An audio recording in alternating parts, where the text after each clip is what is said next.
எங்கள் சொந்தம் பார்த்தாலே சொர்க்கம் சொத்தி போகுமே எங்கள் வீட்டு கூத்தாலே அம்மா வீட்டுக்கு போனாலும் போக முடியல. அக்கா அம்மா வீட்டுக்கு போக கூடாதுன்னு சொல்லிட்டா. நான் இங்கேயே இப்படி இருந்து என்ன பண்ண? எனக்கு அவர் கூட பேசுறதுக்கும் பிடிக்கல. இந்த ரூமை விட்டு வெளியே போறதுக்கு பிடிக்கல. இப்படியே உட்கார்ந்துட்டா என் நிலைமை என்ன ஆகும்? யாருக்கும் என்னை பத்தி கவலையே இல்லை. நான் ஒருத்தி இந்த ரூமுக்குள்ள கிடக்கேங்கிறது கூட யாருக்கும் தெரியல. அவிய பாட்டுக்கு அவியலு வேலை பார்த்துட்டு இருக்கவ, நான் அழுதுகிட்டு இருக்கேன். நான் என்ன செய்ய? யார்கிட்ட போய் என் பிரச்சனை சொல்லுவேன்? ஏமா சரோஜினி அத்தை, என்னம்மா இது? 2 நாளா வெளியவே ஆளை காணோம், ரூமுக்குள்ளே அடைஞ்சு கிடக்கு. எதுக்கு இது? இனி வா வீடு எதுக்கு ஒத்தையில கிடக்கணும்? வெளியே வந்து ஆள்களோட பேசி வாங்கி இருக்க வேண்டியதானே? இது என்ன உனக்கு தெரியாத வீடா? தெரியாத மனுஷங்களா? சரித்த. சாப்பிட்டியம்மா? அத்தை, ரோசப்பக்கா சாப்பாடு எடுத்துட்டு வந்து தந்தாவ. நான் சாப்பிட்டேன். இங்க பாருமா சரோஜினி, இப்படி ஒத்தையில ரூமுக்குள்ள கிடந்து சாப்பிடக்கூடாது. நீ என்ன வேற ஒருத்தி அந்த வீட்டு மருமகள்ல? நம்ம வீட்டுல எல்லாரும் அந்த ஆள்ல வந்து உட்கார்ந்துகிட்டு பேசி வாங்கி நல்லா சந்தோஷமா சாப்பிடுவாவ. நீயும் அந்த மாதிரி தான் அங்க வந்து உட்கார்ந்து சாப்பிடணும். 2 நாள் ஆச்சு என்ன வெளியவே காண்மேன் தான் நான் இப்ப தேடிட்டு வாரேன். உங்களோட தொந்தரவு பண்ணக்கூடாதுன்னு தான் நினைச்சுக்கிட்டு இருந்தேன். என் மகன் தோட்டத்துக்கு போயிட்டானே. ஆமாத்த, தோட்டத்துக்கு போயிருக்காவே. அதுக்குள்ள எதுக்குமா தோட்டத்துக்கு போனா? நான் நேத்தே அவனை தோட்டத்துக்கு போனா சத்தம் போட்டனே. நீ எதுக்கு போச்சுன்னா? நான் சொல்லலத்த, அவரே தான் போறேன்னு போனாரு. எதுக்கு போவிட்ட? ஒரு வாரத்துக்கு ரெஸ்ட் எடுத்து வீட்ல இருக்க சொல்ல வேண்டியதானே? உங்க 2 பேருக்குள்ள ஏதோ பிரச்சனையில இருக்கோ? இல்லத்த, ஒண்ணும் இல்ல. பேரவி எதுக்கு உள்ளே நீ அடைஞ்சு கிடக்க? அவன் தோட்டத்துக்கு ஓடியா? வெளியே வந்து எல்லாரும் கூட சகஜமா பேசி வாங்கி இரு. உன் புருஷனுக்கு ஏதாவது உனக்கு பிடிச்ச மாதிரி சமைச்சு கொடுக்கணும்னு சமைச்சு கொடு. ஏன் எங்க எல்லாருக்கும் கூட உனக்கு பிரியமா இருந்தா செஞ்சுட்டா. இந்த வீட்ல உன்னை யாரும் ஒண்ணும் கேட்க மாட்டாங்க, ஒரு கட்டுப்பாடும் கிடையாது. சந்தோஷமா இருக்க வேண்டியதுதானே? எதுக்கு இப்படி ஒரே ரூமுக்குள்ள அடைஞ்சிட்டு கிடக்கணும்?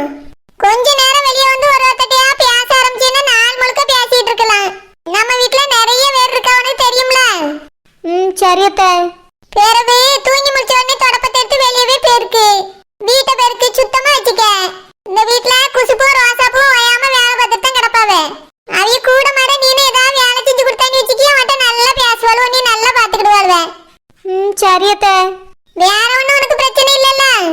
அத்தை, எங்க அம்மையை விட்டு பிரிஞ்சு வந்தது கவலையா இருக்கோ? அதான் இப்படி இருக்கியோ? கவலைப்படாத, நான் கூட்டிட்டு போச்சலியே. உங்க அம்மா மறு வீட்டுக்கு கூடுவான்னு நினைச்சா 2 நாள் ஆகுது. என்ன ஒரு வார்த்தை சொல்லல, அதனால தான் நானும் அமைதியா இருக்கேன். உங்க அம்மைக்கு போன் போட்டு கேட்டுட்டு அதுக்கு பிறகு அனுப்பி விடுங்க, சரியாம்மா? சரியத்த. கவலைப்படாதம்மா, வெளியே வந்து இருவா. சரி. ஐஷு அப்புறம் வரவே இல்லடி. இதுக்கு தான் சொன்னேன் அவர் வீட்டுக்கு போலான்னு. இப்ப கூட ஒண்ணும் இல்ல, காலேஜ் கட் அடிச்சுட்டு உங்க பெரியம்மா வீட்டுக்கு போலாம், வரியா? காலேஜ் கட் பண்ணிட்டா? வேண்டாம் வேண்டாம், பெரியம்மா அப்புறம் அம்மாக்கு போன் போட்டு சொல்லிடுவாங்க. அப்படின்னா வேற ஏதாவது ரீசன் சொல்லிட்டு உங்க பெரியம்மா வீட்டுக்கு போயிடலாம். வேண்டாம் ஐஷு. ஏய், நம்ம காலேஜுக்கு போனோம், காலேஜ் வந்து மூடி இருக்காங்க, இல்லைன்னா லீவ் விட்டாங்க, அதனால அங்க வந்தோம்னு சொல்லலாம்டி. எங்க பெரியம்மா காலேஜ் இருக்கிறத பாத்துட்டாங்கன்னா? உங்க பெரியம்மா எதுக்கடி வீட்டை விட்டு போறாங்க? இன்னைக்கு நம்ம ஸ்ட்ரெயிட்டா காலேஜுக்கு போக வேண்டாம், உங்க பெரியம்மா வீட்டுக்கு போயிடலாம். முத பஸ் விட்டுட்டு 2வது பஸ் ஏறி போவோம். எதுக்கு ஐஷு? அப்பதாண்டி கரெக்டா இருக்கும். காலேஜ் ஆரம்பிச்சிட்டாங்க, கேட்டை மூடிட்டாங்க, உள்ள விட மாட்டாங்கன்னு சொல்லிட்டு உங்க பெரியம்மா வீட்டுக்கு போயிடலாம். அம்மா, நீ தான் சீக்கிரமா போயிட்டியே, ஏன் கேட்டை மூடினாங்கன்னு கேட்டா என்ன சொல்றது? பஸ் வரவே இல்ல, பஸ் பஞ்சர்னு ஏதாவது ஒன்று சொல்லு. அப்படி இல்லைன்னா பெரியம்மாட்ட இங்க வந்தது சொல்லாதீங்க அம்மாட்ட அப்படின்னு சொல்லிடு. ஐயோ ஐஷு, எத்தனை போயிடி சொல்ற? ஏய், காதலிச்சா போய் சொல்லணும்டி. போய் சொல்லலன்னா அதுக்கு பேர் காதலே இல்லடி. ஐஷு, அப்படிலாம் அப்பா அம்மாட்ட எப்படி போய் சொல்ல முடியும்? நீ இன்னைக்கு சொல்லி பாரு, அது பேரு தான் போய். போய் சொல்லி கத்துக்கோ, ஃபியூச்சர்ல இன்னும் நிறைய சொல்ல வேண்டியிருக்கும். ஐயோ, இவரா? ஏ துர்கா, யாரு இவரு? இவரு இவரு பெரிய குடிகாரரு. என்னது குடிகாரரா? இப்படி இல்லாம ஒருத்தரை இன்ட்ரோடியூஸ் பண்ணுவாங்க? ஏய் ஐஷு, அவரே இப்படி தாண்டி சொல்லுவாருன்னு கேட்டிருக்கேன். ஓ ஐசி. வணக்கம்மா தங்கச்சி. தங்கச்சியா? யார் நீங்க? இங்க பாருமா பாப்பா, நான் ஒரு குடிகாரை. ஐயோ, கரெக்டா தான் இருக்கு. என்னம்மா கரெக்டா இருக்கு? அது வந்து குடிகாரங்கிறதுக்கு 10 பொருத்தமும் கரெக்டா இருக்கு, அதான் சொன்னேன். அதான் நானே சொல்றேனே, அப்புறம் என்ன நீ சொல்றது? நான் ஒரு குடிகாரை. இருந்துட்டு போட்டனே, இப்ப அதுக்கு என்ன? நான் ஒரு உண்மையை பேசணும். என்னது உண்மையா? ஏ ஐஷு,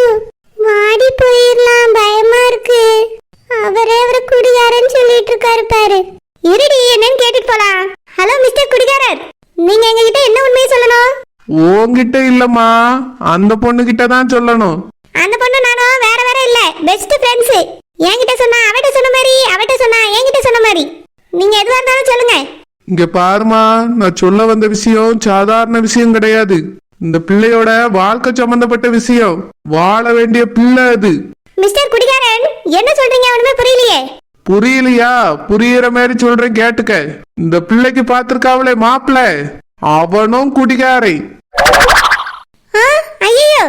ஆமா, குடி மட்டும் இல்ல, இந்த உலகத்துல உள்ள எல்லா கெட்ட பழக்கமும் அவங்கிட்ட இருக்கு. அந்த பயலை இந்த பிள்ளை கெட்டிக்கிட்டா இந்த பிள்ளையோட வாழ்க்கை நாசமா போயிரும்.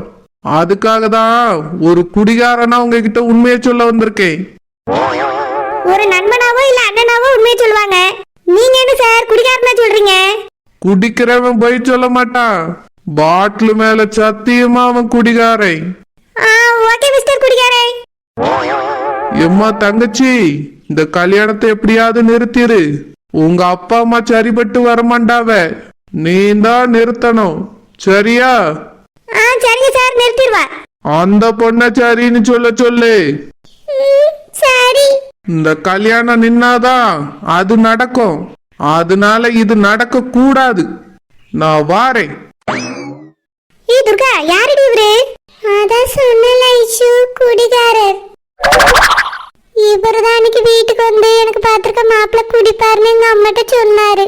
நானும் அதை கேட்டுட்டு தான் இருந்தேன்.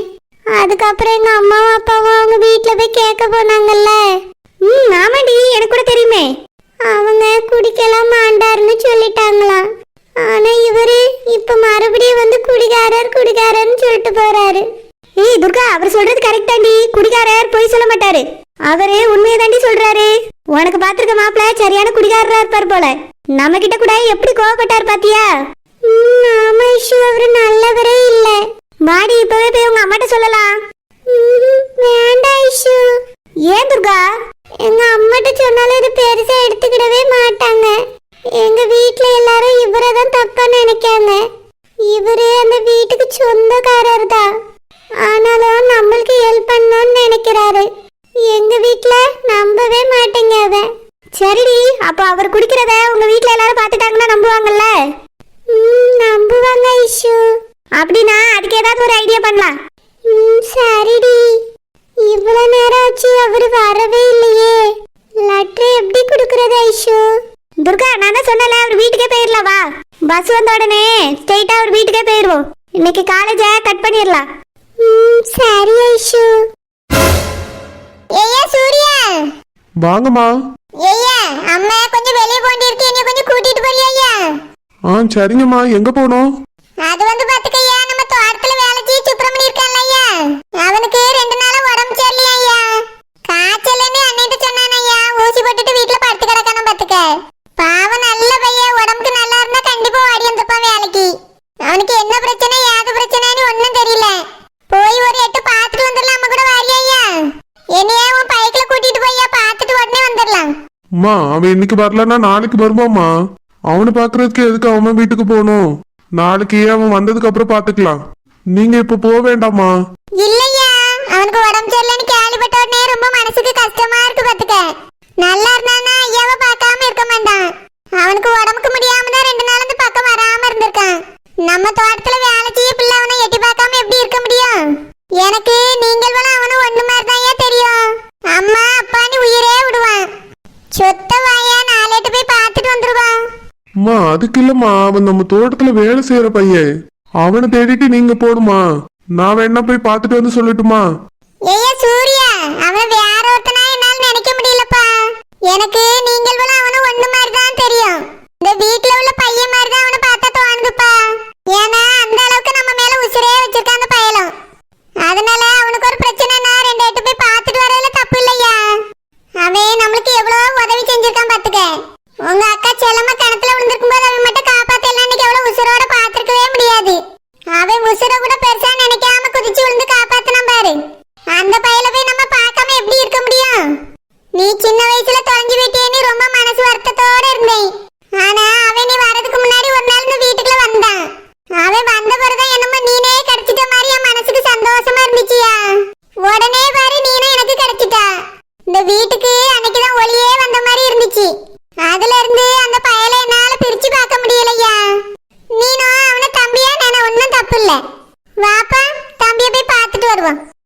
சரிங்கம்மா, தம்பியை பார்க்க போலாம்.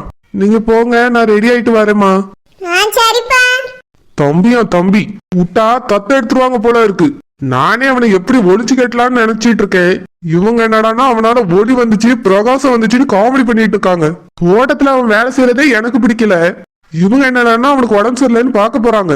தம்பி எனக்கு அவனும் தம்பியா, நானும் அவனும் ஒன்னா. அவன் தோட்டத்துல வேலை செய்யறவன், கை நீட்டி சம்பளம் வாங்குற வேலைக்காரன். நான் இந்த வீட்டு பிள்ளை, வீட்டோட முதலாளி. அவனுக்கே சம்பளம் கொடுக்கற இடத்துல இருக்கவன். அவன் எனக்கு தம்பியான். சே, கேட்கவே கேவலமா இருக்கு. இதனாலதான் அவன் ஓவரா ஆடிட்டு இருக்கான். எனக்கும் அந்த பொண்ணுக்கும் கல்யாணம் நடக்காதுன்னு சவால் விட்டுட்டு தெரியறான். இதெல்லாம் இவங்களுக்கு தெரியுமா? சொல்லவும் முடியாம, மெல்லவும் முடியாம, முழுங்கவும் முடியாம நான் நின்னுட்டு இருக்கேன். இப்போ அவனை பாக்குறதுக்கு என்னைய கூட்டிட்டு போறாங்க. நான் இந்த வீட்டுக்கு நடிக்க வந்ததுனால இவங்க கிட்ட வாயை மூடிட்டு போக வேண்டியதா இருக்கு. நல்ல பேர் எடுக்க சொல்லி கூட்டிட்டு வந்தாங்களே, கெட்ட பேர் ஆயிடக்கூடாதுன்னு வாயை மூடிட்டு இருக்கேன். சொத்து மட்டும் என் கைக்கு வரட்டும், அதுக்கப்புறம் என் சுயரூபம் என்னன்னு இவங்க எல்லாம் பாப்பாங்க. தமிழ், கல்யாணத்துல வச்சு சீக்கிரமா நிச்சய தேதியை குறிச்சிட்டு வந்து சொல்லுங்கன்னு சொல்லிட்டு வந்தோம். மாப்பிள்ளை வீட்டுக்காரவே ஒரு பதிலும் சொல்லாமல இருக்காவ. நம்மளே போய் என்ன ஏதுன்னு கேட்டுட்டு வரலாமா? இல்லனா கேலண்டர் எடு, ஒரு நல்ல நாளா குறிச்சிட்டு நம்மளே போய் சொல்லிட்டு வந்துருவோம். ஏங்க, அவிய மாப்பிள்ளை வீட்டுக்காரவிய அவியலே ஒன்னும் சொல்லாம இருக்காவ. நம்ம இதை வீட்டை 2-3 தடவை சொல்லியாச்சு, அவ என்ன கண்டுக்கல. கல்யாணம் வேற வீட்டுல இப்பதானே முடிஞ்சிருக்கு. அதுக்குள்ள நம்ம எதுக்கு அவசரப்பட்டுட்டு கிடக்கணும்? கொஞ்ச நாள் போருங்க, அவியலே தேதி குறிச்சிட்டு வருவாவ. நிச்சயம் அடுத்த மாசத்துல வைக்கணும்னு சொல்லிட்டு இருந்தோம்ல. டக்குன்னு சொன்னாதானே அதுக்கான ஏற்பாடுலாம் பண்ண முடியும். இவைய நாளை கடத்திட்டு போனவனா மண்டபமே கிடைக்காது. அதான் யோசிச்சுட்டு இருக்கேன்.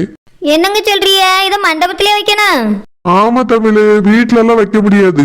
ஏகப்பட்ட பேர் வருவாவ. மண்டபம் தான் சரியா இருக்கும். அதான் இவைய சொன்னாவனா மண்டபத்துக்கு போய் அட்வான்ஸ் கொடுத்துடலான்னு பாக்கேன். இவைய ஒன்னும் சொல்ல மாட்டேங்கல.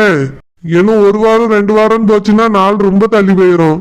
ஏங்க, அப்ப மண்டப செலவெல்லாம் அவியல பார்க்க சொல்லுங்க, நம்ம எப்படி பார்க்க முடியும்?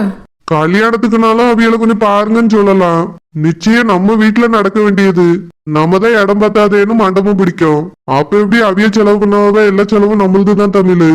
ஏங்க, மண்டபம்லாம் பிடிச்சு வச்சோம்னா ரொம்ப செலவாயிரும். கல்யாணத்துக்கு எவ்வளவு செலவாமோ அந்த மாதிரி ஆகும். எவ்வளவு ஆள் வந்தாலும் வந்துட்டு போட்டு நம்ம இங்கேயே வச்சிடலாம். அதெல்லாம் சரி வராது தமிழ். நம்ம வீடு ஒன்றும் ரொம்ப பெருசு கிடையாது. 10-50 பேர் வேணா வரலாம். அதுக்கு மேலாம் வீடு தாங்காதுல்ல. என்ன சொல்றிய? வீட்டு முன்னால இடம் கிடக்கல, அதுல பந்தல் போடுவோம். பின்னாடியும் பந்தல் போடுவோம், சமையல் வச்சுக்கலாம், என்ன வேணாலும் பண்ணிக்கலாம். எதுக்கு போய் மண்டபத்துக்கு ரூபாய் கொடுத்துட்டு கிடக்குறிய? தமிழ், மண்டபத்துல வச்சாதான் நல்லா இருக்கும். அவிய வச்சிருந்தாவ பத்திய கல்யாணத்தை எவ்வளவு பெரிய மண்டபம் பிடிச்சு எவ்வளவு ஆட்களை கூப்பிட்டு இருந்தாவ. அதுல பாதி ஆட்களாவது நிச்சயத்துக்கு கண்டிப்பா வருவாவ. நம்ம வீட்டுல வச்சா செட் ஆகாது தமிழ். மண்டபத்துலதான் வைக்கணும். சீக்கிரம் சொல்லிட்டாவனா நான் நாராயண் கல்யாண மண்டபத்துல வச்சிடலாம். அவரு நம்மளுக்கு கொஞ்சம் தெரிஞ்சவர் தான். கொஞ்சம் குறைச்சு போட சொன்னா போடுவாரு. வேற யாராவது புக் பண்ணிட்டாங்கன்னா அப்புறம் வேற மண்டபம் தான் பிடிக்க வேண்டியிருக்கும். பெரிய மண்டபமா போக போக செலவு அதிகமா தான் ஆகும். அதுக்குதான் இன்னும் சொல்ல மாட்டேங்கன்னு தோணிட்டு இருக்கு. ஏங்க, அப்போ நாளைக்கு ஆகட்டும். அவிட்ட இருந்து எந்த பதிலும் வரலன்னா நம்மளே நேரடியா போய் கேட்டுருவோம். அப்புறம் நீங்க பேச வேண்டியது நிச்சயத்துக்கு நாங்க செலவு பண்ணியோம், கல்யாணத்துக்கு நீங்களே பண்ணிருங்கன்னு சொல்லிருங்க. ஏன்னா இப்ப வீட்டு கல்யாணத்தை பார்த்தோம்ல, அது ஃபுல்லா அவிய செலவு தானே. அதனால இந்த கல்யாணத்துக்கும் மாப்பிள்ளை வீட செலவு பண்ணுங்கன்னு சொல்லிருங்க. சரி தமிழ், பேசுவோம். முதல்ல நிச்சயத்துக்கு நாள் குறிச்சிட்டு வரட்டும். சரிங்க. தமிழ், பிள்ளைகள ஸ்கூலுக்கு காலேஜுக்கு போயிட்டா? ஆமா, போயிட்டவங்க. அதனால தானே நிம்மதியா ஒரு கரையில உட்கார்ந்துருக்கேன். சரி தமிழ், டிஃபன் எடுத்து வை, நானும் சாப்பிட்டு வேலைக்கு கிளம்பியே. அவிய வந்தாவனா எனக்கு போன் போட்டு சொல்லு, சரியா? சரிங்க, சொல்லியே. சுப்பிரமணி, ஏயா சுப்பிரமணி, நீங்களா? வாங்க வாங்க. நல்லா இருக்கீங்களா?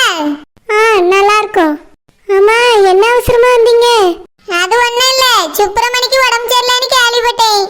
அதான் மனசுக்கு ரொம்ப கஷ்டமா இருந்து ஒரு எட்டு பாத்துட்டு போலாமேன்னு வந்தேன். இப்ப எப்படி இருக்கான், எங்க இருக்கான்? அது இப்பதான் மாத்திரை போட்டான், தூங்கிட்டு இருக்கான். எழுப்பணுமோ? அப்படியே தூங்கியானு அப்படின்னு நான் கொஞ்ச நேரம் இருக்கேன், முழிக்கட்டும். இல்ல, அவன் மாத்திரை போட்டா நல்லா அசந்து தூங்குவான். உட்காருங்க, நான் உங்களுக்கு குடிக்க ஏதாவது எடுத்துட்டு வரேன். சுப்பிரமணி மாத்திரை போட்டுட்டு தூங்கிட்டுலாம் இருக்கானா? ஏய்யா சூர்யா, உட்காரியா. இப்ப வந்துட்டு போனவல்ல, அவியதான் சுப்பிரமணியோட அம்மா. தெரியுமா, கல்யாணத்துல பார்த்தேன். நீங்க இருந்து அவனை பார்த்துட்டு வாங்க, நான் வெளியே போய் நிக்கிறேன். ஏய்யா தனியாவே வெளியே நிக்கா, இங்கே இரு. சுப்பிரமணி முழிச்ச உடனே பார்த்துட்டு 2 பேரும் போவோம். இல்லம்மா, நீங்க பார்த்து பேசிட்டு வாங்க, நான் கொஞ்சம் வெளியவே நிக்கிறேன். சூர்யாக்கு சொத்த நேரம் இருக்க முடியாம வெளியெல்லாம் ஓடி